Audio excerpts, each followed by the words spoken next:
Sir, ಈ ತಿದ್ದುಪಡಿನೇ ನಿಜವಾಗ್ಲೂ ಇಷ್ಟೊಂದು ಸಮಸ್ಯೆ ಸೃಷ್ಟಿಯಾಗ್ತಾ ಇದೆ ಅಂದರೆ ಸಾಮಾನ್ಯವಾಗಿ ಯಾರಿಗೇ ಆದರೂ ಒಂದು ಪ್ರಾಪರ್ಟೀಸ್ ಆಸ್ತಿ ಬಗ್ಗೆ ಏನೇ ಒಂದು ಕನ್ಫ್ಯೂಷನ್ಸ್, ಗೊಂದಲ ಅಥವಾ ಏನೇ ಸಮಸ್ಯೆಗಳಾದಾಗ ಕಾನೂನಿನ ಮೊರೆ ಹೋಗ್ಬೋದು, ನ್ಯಾಯಾಲಯದಲ್ಲಿ ಪ್ರಶ್ನಿಸಬಹುದು ಅನ್ನೋದಿತ್ತು. When it comes to waqf property ಅಂತ ಬಂದಾಗ ಈ ತಿದ್ದುಪಡಿ ನಿಜವಾಗ್ಲೂ ಬೇಕಾಗಿತ್ತಾ ಸರ್? ಇವಾಗ ನಮ್ಮ ದೇವಸ್ಥಾನಗಳಿದ್ದು, ಶಾಲೆಗಳಿಗೆ ಜಾಗಗಳನ್ನ ಇಟ್ಟಿದ್ರು. ಅಂದರೆ ದೇವಸ್ಥಾನಗಳಿಗೂ ಜಾಗ ಇದ್ದು, ಶಾಲೆಗಳಿಗೆ ಜಾಗ ಇತ್ತು. ಯಾಕಂದರೆ ಒಂದು ಕಾಲದಲ್ಲಿ ಏನಿತ್ತು ಅಂದರೆ ಶಾಲೆ ನಡೆಸೋದು ಭಾಳ ಕಷ್ಟ ಇತ್ತು. ದೇವಸ್ಥಾನಗಳು ನಡೆಸೋದು ಅಷ್ಟೇ ಕಷ್ಟ ಇತ್ತು. ಯಾಕಂದರೆ ದೀಪಕ್ಕೆ ಎಣ್ಣೆ ಬೇಕು, ಬಣ್ಣ ಸುಣ್ಣ ಮಾಡಬೇಕು, ಒಂದು ಜಾತ್ರಾ ಮಹೋತ್ಸವಕ್ಕೆ ಏನಾದ್ರು ಒಂದು ಸಣ್ಣ ಪುಟ್ಟ ಕೆಲಸ ಮಾಡಬೇಕು ಅಂದರೆ ಅವರಿಗೆ ಆದಾಯಗಳೇ ಇರ್ತಿರ್ಲಿಲ್ಲ. ದೊಡ್ಡ ದೊಡ್ಡ ದೇವಸ್ಥಾನಗಳು ನಮ್ಮ ಪೂರ್ವಿಕರುಗಳು ಕಟ್ಸೋಗ್ಬಿಟ್ಟಿದ್ರು. ನಮ್ಮ ದೇವಸ್ಥಾನಗಳು, ಮಠಗಳು ಇವೆಲ್ಲವೂ ಕೂಡ ಇವತ್ತಿಗೂ ಕೂಡ ಆದಾಯದಿಂದ ಸೋರಿಕೆ, ಆದಾಯದಲ್ಲಿ ಎಲ್ಲವೂ ಕೂಡ ಅವ್ರಿಗೆ ಯಾವುದೂ ಆದಾಯ ಇಲ್ಲ. ಅವರಿಗೆ ಎಲ್ಲೆಲ್ಲೂ ಕೂಡ ಕಳ್ಕೊಂಬಿಟ್ಟಿದ್ದಾರೆ. ಸೊ ಅದಕ್ಕೋಸ್ಕರ ಆಗಿನ ಕಾಲದಲ್ಲಿ ಏನು ಮಾಡಿದ್ರು ಅಂದರೆ, ಒಂದು ದೇವಸ್ಥಾನ ಇದೆ ಅಥವಾ ಒಂದು ಮಠ ಇದೆ, ಒಂದು ಶಾಲೆ ಇದೆ ಅಂದರೆ ಅದ್ರ ಪಕ್ಕದಲ್ಲಿ ಒಂದು 20 ಎಕರೆನೋ 30 ಎಕರೆನೋ ಆ ದೇವಸ್ಥಾನದ ಪ್ರಮಾಣಕ್ಕೆ ಇರತಕ್ಕಂಥದ್ದನ್ನು ನೋಡಿಬಿಟ್ಟು ಒಂದು ಜಾಗ ಇಟ್ಟಿರೋರು. ಅದರಿಂದ ಬರ್ತಕ್ಕಂಥ ಆಯದಲ್ಲಿ ವಾರ್ಷಿಕವಾಗಿ ಅದಿಷ್ಟು ಕೂಡ ಓಡಲಿ, ದೀಪ, ಎಣ್ಣೆ ದೀಪ ಅದು ಇದು ಹಚ್ತಾ ಇರಲಿ, ಮತ್ತು ಅದೆಲ್ಲ ಸ್ವಚ್ಛತೆ ಬಗ್ಗೆ ಮತ್ತೊಂದ್ರ ಬಗ್ಗೆ ಇದನ್ನೆಲ್ಲ ಆಡಳಿತವಾಗಿ ಮಾಡ್ಕೊಳ್ಳಿ ಅಂತೇಳಿ. ಯಾಕಂದರೆ ಬೇರೆ ದಕ್ಷಿಣೆಯಿಂದ ಮತ್ತು ಕೊಡಿರ್ತಕ್ಕಂಥ ಇದಕ್ಕೆ ನಡೆಯೋದಿಲ್ಲ ಅನ್ನೋದು ಒಂದು. ಅದೇ ಇದಕ್ಕೆ 1974ರಲ್ಲಿ ಯಾವಾಗ ಭೂಸುಧಾರಣಾ ಕಾನೂನು ಬಂದಾಗ, ಲ್ಯಾಂಡ್ ರಿಫಾರ್ಮ್ಸ್ ಆ್ಯಕ್ಟ್ ಬಂದಾಗ ಏನಾಯಿತು ಅಂದರೆ, ಈ ಜಾಗಗಳನ್ನು ಯಾರ್ಯಾರು ಉಳುಮೆ ಮಾಡ್ತಾಯಿದ್ರು, ದೇವಸ್ಥಾನಗಳಿಗೆ ಜಾಗ ಅಥವಾ ಶಾಲೆ ಜಾಗ, ಫಾರ್ಮ್ ನಂಬರ್ 7 ಅಂತ ಹೇಳಿ ಏನು ಬಂತು, ಅದರ ಪ್ರಕಾರವಾಗಿ ಈ ಜಾಗಗಳನ್ನ ಎಲ್ಲದನ್ನೂ ಕೂಡ ರೈತರಿಗೆ, ಬಡವರಿಗೆ ಕೊಡ್ತಕ್ಕಂಥದ್ದು ಉಳುವನೆ ಹೊಲದೊಡೆಯ ಮೇಲೆ ಕೊಟ್ಬಿಟ್ರು. ಆ ಟೈಮಿಗೆ ಅದೇ ರೀತಿಯಲ್ಲಿ ಇದನ್ನು ಮಾಡೋದಕ್ಕೆ ಆಗಿಲ್ಲ. ಯಾಕಾಗಿಲ್ಲ ಅಂದರೆ, ಈ ಜಾಗಗಳನ್ನ ಇನ್ ದ ನೇಮ್ ಆಫ್ ಅಲ್ಲಾ ಅಂತೇಳಿ ಬರ್ಸ್ಕೊಂಡ್ಬಿಟ್ಟಿದ್ರು. ಈ ಜಾಗಗಳು ಅಲ್ಲಿ ರಂಗನಾಥ ಸ್ವಾಮಿ ದೇವಸ್ಥಾನದ ಹೆಸರಲ್ಲಿ ಅಥವಾ ಯಾವುದೋ ಮಾರಮ್ಮನ ಗುಡಿ ದೇವಸ್ಥಾನದ ಹೆಸರಲ್ಲಿ ಆ ರೈತ ಉಳುಮೆ ಮಾಡ್ಕೊಳ್ತಿದ್ದ ಮುಂಚೆ ಇದ್ದಂಥ ಜಾಗನ ಆ ರೈತರಿಗೆ ಕೊಟ್ಟರು. ಶಾಲೆಯಲ್ಲಿ ಹೆಸರಲ್ಲಿ ಇರ್ತಕ್ಕಂಥ ಸರ್ಕಾರಿ ಜಾಗ ಇದ್ದಿದ್ದ ಅವರಿಗೆ ಅಲ್ಲೇ ಕೊಟ್ಬಿಟ್ರು. ಆದರೆ ಇದು ಕಾನೂನು ವ್ಯಾಪ್ತಿಗೆ ಬರಲೇ ಇಲ್ಲ.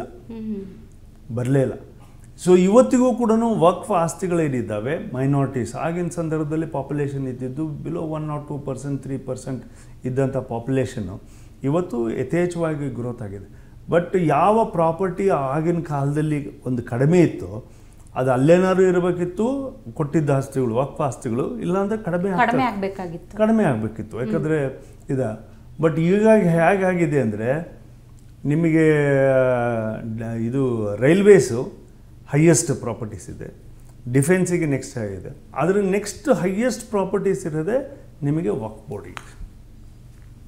ಸರ್, ಹೇಗೆ ಅಂದರೆ ಯಾಕೆ ಈ ರೀತಿ ಅಂದರೆ, ಆಗಲೂ ಕೂಡ ಹಿಂದೂಗಳು ಹೆಚ್ಚಿನ ಸಂಖ್ಯೆಯಲ್ಲೇ ಇದ್ದರು ಅನ್ನುವಂಥದ್ದು, ಅಲ್ಪಸಂಖ್ಯಾತರಾಗಿ ಇದ್ದರೂ ಕೂಡ ಈ ಆಸ್ತಿಗಳೆಲ್ಲ ವಕ್ಫ್ ಬೋರ್ಡಿಗೆ ಸೇರಿದ್ದಾದರೂ ಹೇಗೆ, ಯಾಕೆ ಈ ರೀತಿ ಇಷ್ಟು ಹೆಚ್ಚಾಗಿದ್ದಕ್ಕೆ? ನಮ್ಮ ಕಾನೂನುಗಳು ನಮ್ಮ ಆಗಿನ ಸಂದರ್ಭದಲ್ಲಿ ನಡೀತಕ್ಕಂಥ ಮನಮೋಹನ್ ಸಿಂಗ್ ಅವರ ಸರ್ಕಾರ ಇರ್ಬೋದು, ಅಥವಾ ಇಂದಿರಾ ಗಾಂಧಿಯವರ ಸರ್ಕಾರ ಇರ್ಬೋದು, PV ನರಸಿಂಹರಾವ್ ಅವರ ಕಾಲದಲ್ಲಿ ಬಂದಿರತಕ್ಕಂಥ ಸರ್ಕಾರ ಇರ್ಬೋದು, ಇವೆಲ್ಲವೂ ಕೂಡ ಏನು ಮಾಡಿದ್ದಾವೆ ಅಂದರೆ, I think more or less ಇದನ್ನು ಒಂದು ಸ್ವಲ್ಪ ರಾಜಕೀಯವಾಗಿ ತಗೊಂಡ್ರು ಅಂತ ಹೇಳಿ ನನ್ನ ಅನಿಸಿಕೆ. ಅಂದರೆ ಈ ವರ್ಗವನ್ನು ನಮಗೆ ಬಿಟ್ಟರೆ ಇವರೇನಾದರೂ ಒಂದೇ ಸರಿಗೆ ವೋಟರ್ಸ್ ಆಗಿ ನಮಗೆ ವಿರುದ್ಧ ಆಗಿಬಿಡ್ತಾರೇನೋ ಅನ್ನೋ ಒಂದು ಭಯದಲ್ಲಿ ಈ ಥರ ಮಾಡಿರ್ಬೋದು ಅಂಥೇಳಿ. ಇಲ್ಲ, ಅದನ್ನು ರಕ್ಷಣೆ ಮಾಡಬೇಕು ಅನ್ನೋ ಉದ್ದೇಶ ಇದ್ದಿದ್ರೆ, ಅಥವಾ ಆ ರೈತನಿಗೆ ಇವತ್ತಿಗೂ ಕೂಡ ರಕ್ಷಣೆ ಮಾಡಿ, ಇದೇ ಲ್ಯಾಂಡ್ ರಿಫಾರ್ಮ್ಸ್ ಆ್ಯಕ್ಟಲ್ಲಿ ಕೊಟ್ಟಂಗೆ ಅವ್ರಿಗೂ ಕೂಡ ಕೊಟ್ಬಿಟ್ಟಿದ್ರೆ ಇವತ್ತು ಅವ್ರ ಹಕ್ಕದಾರ ಹಾಕೋಗಿತ್ತು, ಅವ್ರಿಗೂ ರಕ್ಷಣೆ ಸಿಕ್ಕಿರೋದು. ಇವತ್ತು ಈ ಡಿಸ್ಪ್ಯೂಟ್ಸ್ಗಳು ಬರ್ತಿರ್ಲಿಲ್ಲ, ಅಥವಾ ಈ ಕಾನೂನಲ್ಲಿ ನಾವು ಇಷ್ಟೆಲ್ಲ ದೊಡ್ಡದಾಗಿ ಹೋರಾಟ ಮಾಡ್ತಕ್ಕಂಥ ಅವಶ್ಯಕತೆಗಳು ಕೂಡ ಇರ್ತಿಲ್ಲ. ಯಾಕಂದರೆ ಇವತ್ತು ನೋಡಿ, ಒಂದು ನಿಮಗೆ ಇನ್ಸಿಡೆಂಟ್ ಹೇಳ್ತೀನಿ. ಕಲಬುರಗಿನಲ್ಲಿ ಒಂದು ಮಠಕ್ಕೆ ಹೋಗಿದ್ವಿ ನಾವು, ಈಶ್ವರನ ದೇವಸ್ಥಾನದ ಮಠ, ಅದು ಚಂಚೊಳ್ಳಿಯಲ್ಲಿ. ಅಲ್ಲಿ ಹೋದಂಥ ಸಂದರ್ಭದಲ್ಲಿ ಸುಮಾರು 600-700 ವರ್ಷದ ಮಠ ಅದು. ಅಲ್ಲಿ ನಾವು ಹೋಗಿದ್ದು. ಅಲ್ಲಿ ಆಗಿನ ಕಾಲದ ಬುದ್ಧಿಗಳು, ಅಲ್ಲಿರ್ತಕ್ಕಂಥ ಸ್ವಾಮಿಗಳು ಇದ್ದವ್ರು ಏನು ಮಾಡಿದ್ದಾರೆ, ಹೀಗೆ ಈ ಜಾಗದಲ್ಲಿ ಯಾರೋ ಒಬ್ಬ ಕೆಲಸ, ನನಗೊಂದು ಬುದ್ಧರೇ ಒಂದು ಕೆಲಸ ಕೊಡಿ ಅಂತೇಳಿ, ಅಲ್ಪಸಂಖ್ಯಾತ ಒಂದೇ ನಮ್ಮ ಇದಕ್ಕೆ ಸ್ವಾಭಾವಿಕವಾಗಿ ನಾವೆಲ್ಲರೂ ಕೂಡ ಸಾಮರಸ್ಯವನ್ನು ಮತ್ತು ಎಲ್ಲರೂ ಒಟ್ಟಿಗೆ ಬಾಳ್ವೆ ಮಾಡ್ತಕ್ಕಂಥ ಇದಕ್ಕೆ ಸರಿ ಕಸ ಗುಟ್ಕೊಂಡು ನಮ್ಮ ಮಠದಲ್ಲಿ ಇರು ಅಂತ ಹೇಳ್ಬಿಟ್ಟು ಮಠದ ಹೊರಗಡೆಗೆ ಬಾಗಿಲ ಪಕ್ಕದಲ್ಲಿದ್ದಂಥ ಜಾಗವನ್ನು ಅವರಿಗೆ ಕೊಟ್ಟಿದ್ದಾರೆ. This is about 400-500 years back. ಆಗಿನ ಕಾಲದಲ್ಲಿ ಕೊಟ್ಟಿದ್ದದ್ದು. ಸೊ ಆ ಸ್ವಾಮಿಗಳು ತೀರ್ಕೊಂಡು ಹೋದರು, ಇಲ್ಲಿ ಕೊಟ್ಟಿರ್ತಕ್ಕಂಥವನು ತೀರ್ಕೊಂಡು ಹೋದ. ಇವನಿಗೆ ಮಕ್ಕಳು ಹುಟ್ಟಿದ್ವು. ಈ ಮಕ್ಕಳು ಹುಟ್ಟಿದ್ದು ಅದೇ ಮನೆಯಲ್ಲಿ ಅದೇ ಒಂದು ಗೂಡಲ್ಲಿದ್ದರು. ತದನಂತರ 2-3 ಜನ್ರೇಷನ್ ಆಯಿತು.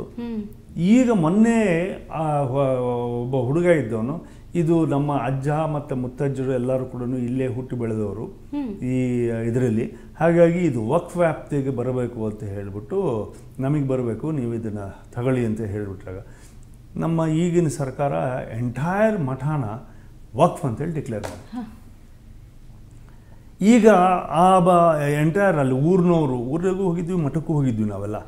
ಇಡೀ ಊರವರು ವಕ್ಫ್ ಪ್ರಾಪರ್ಟಿಗೆ ಇದನ್ನು ಬರೆದಿದ್ದಾರೆ. ಆದ್ರೆ ನಿಮ್ಮ ಪಾಣಿನಲ್ಲಿ ವಕ್ಫ್ ಅಂತೇಳಿ ಬರ್ತಾ ಇದೆ, ಮಠದ ಹೆಸರೇ ಇಲ್ಲ. ಈಗ 607 ವರ್ಷದ ಇದೇ ರೀತಿಯಲ್ಲಿ ಯಾದಗಿರಿನಲ್ಲಿ ಒಂದು ಹೊಸ ಯೋಜನೆ, ರೈಲ್ವೇಸ್ ಯೋಜನೆ ಮಾಡ್ತಾ ಇದೆ ಕೇಂದ್ರ ಸರ್ಕಾರ. ಅಲ್ಲಿ ರೈಲ್ವೆ ಟ್ರ್ಯಾಕ್ ಮಾಡಬೇಕು ಅಂತೇಳಿ ರೈತರ ಜಮೀನನ್ನು ಎಲ್ಲರೂ ಕೂಡ ತಗೊಂಡಿದ್ದಾರೆ. ಸರ್ಕಾರ ತಗೊಬೇಕಾದ್ರೆ ಅವರಿಗೆ ಕಾಂಪನ್ಸೇಷನ್ ಕೊಡಬೇಕಲ್ಲ, ಪರಿಹಾರ ಕೊಡಬೇಕು. ಕೊಡ್ತಕ್ಕಂಥ ಕೆಲಸವನ್ನು ಕೇಂದ್ರ ಸರ್ಕಾರ ಎಲ್ಲ ದಾಖಲಾತಿ ಪ್ರಕಾರ ರೈತರ ಹೆಸರಿತ್ತು, ಎಲ್ಲದೂ ಇತ್ತು. ಹೋಗಿ ಇನ್ನೇನು ನಾಳೆ ನಾಡ್ದೊಳಗೆ ಅವರಿಗೆ ಚೆಕ್ ಕೊಡಬೇಕು ಅಂದಾಗ ವಕ್ಫ್ ಬೋರ್ಡ್ನವರಿದ್ದವರು, ಇಲ್ಲ ಇದು ನಮ್ಮ ವಕ್ಫ್ದು ಇದು, ಹಾಗಾಗಿ ನಿಮ್ದು ಕಾಂಪನ್ಸೇಷನ್ ಕೊಡೋದಾದರೆ ನೀವು ವಕ್ಫ್ ಬೋರ್ಡಿಗೆ ಕೊಡಬೇಕು, ರೈತರಿಗೆ ಕೊಡೋಂಗಿಲ್ಲ ಅಂದ್ಬಿಟ್ಟು ಪೂರ್ತಿ entire railway project is stopped. ಇದು ಡಿಸ್ಪ್ಯೂಟ್ ಆಗೋಯ್ತು. ರೈಲ್ವೇಸ್ನವರು ಹಿಂಗೆ ವಕ್ಫ್ ಬೋರ್ಡ್ ಹಾಕಿದ್ದಾರೆ, ಹಾಗಾಗಿ ನಾವು ವಕ್ಫಿಗೆ ಕೊಡೋದು ರೈತರಿಗೆ ಕೊಡೋದು ಅಂತೇಳಿ ಅಲ್ಲಿ ಇದ್ದೋಯ್ತು.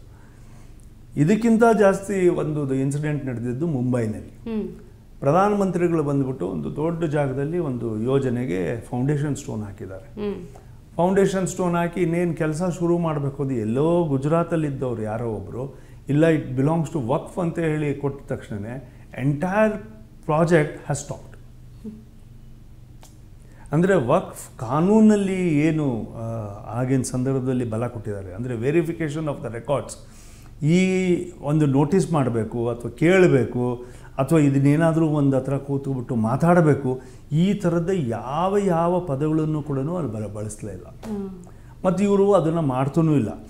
ನಾನೇ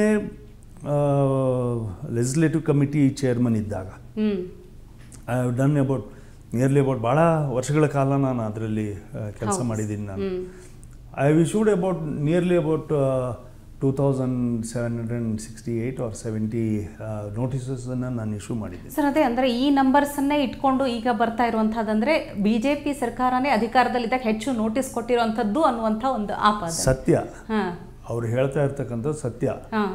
ಬಟ್ ಈ ನೋಟಿಸಸ್ನ ಕಾಂಗ್ರೆಸ್ ಸರ್ಕಾರ ಇದ್ದಾಗಲೇ ಕೊಟ್ಬಿಟ್ಟಿದ್ರೆ ಈ ಸಮಸ್ಯೆಗಳು ಇವತ್ತು ಬರ್ತಿರ್ಲಿಲ್ಲ. ಅವರಿಗೆ ನೋಟಿಸ್ ಕೊಡೋಕ್ಕಾಗಿಲ್ಲ. ಯಾಕೆ ಕೊಟ್ಟೋಕ್ಕಾಗಿಲ್ಲ ಅಂದರೆ ಅದರಲ್ಲಿ ಕರಪ್ಷನ್ ಅಷ್ಟರ ಮಟ್ಟಿಗೆ ಇಳಿದೋಗಿದೆ. ಇವಾಗ ನಾವು ನೋಟಿಸ್ ಇಶ್ಯೂ ಮಾಡಿದ್ದೀವಿ ಅಂದ ತಕ್ಷಣವೇ ಒಂದೊಂದು ಕೇಸು ಬೆಳಕಿಗೆ ಬರ್ತದೆ. ನಾನು ಇವತ್ತಿಗೂ ಕೂಡ ಇವಾಗಿರ್ತಕ್ಕಂಥ ಕಾಂಗ್ರೆಸ್ ಸರ್ಕಾರವನ್ನು ನಾನು ರಿಕ್ವೆಸ್ಟ್ ಮಾಡ್ಕೊತೀನಿ, ನಾನು ಒತ್ತಾಯನೂ ಮಾಡ್ತೀನಿ ಮತ್ತು ವಿನಂತಿನೂ ಮಾಡ್ಕೊಳ್ತೀನಿ. ನೀವು ಒಂದೊಂದು ಪ್ರಾಪರ್ಟಿನ ಒಂದು ಫೋಟೋ ಆಡಿಟಿಂಗ್ ಮಾಡಿ ಟೇಕಪ್. ಇವಾಗ ನನ್ನ ಹತ್ರ ಎಂಟೈರ್ ಕರ್ನಾಟಕದ ಇಷ್ಟೂ ಪ್ರಾಪರ್ಟೀಸ್ ಲೀಸ್ಟ್ ಇದೆ.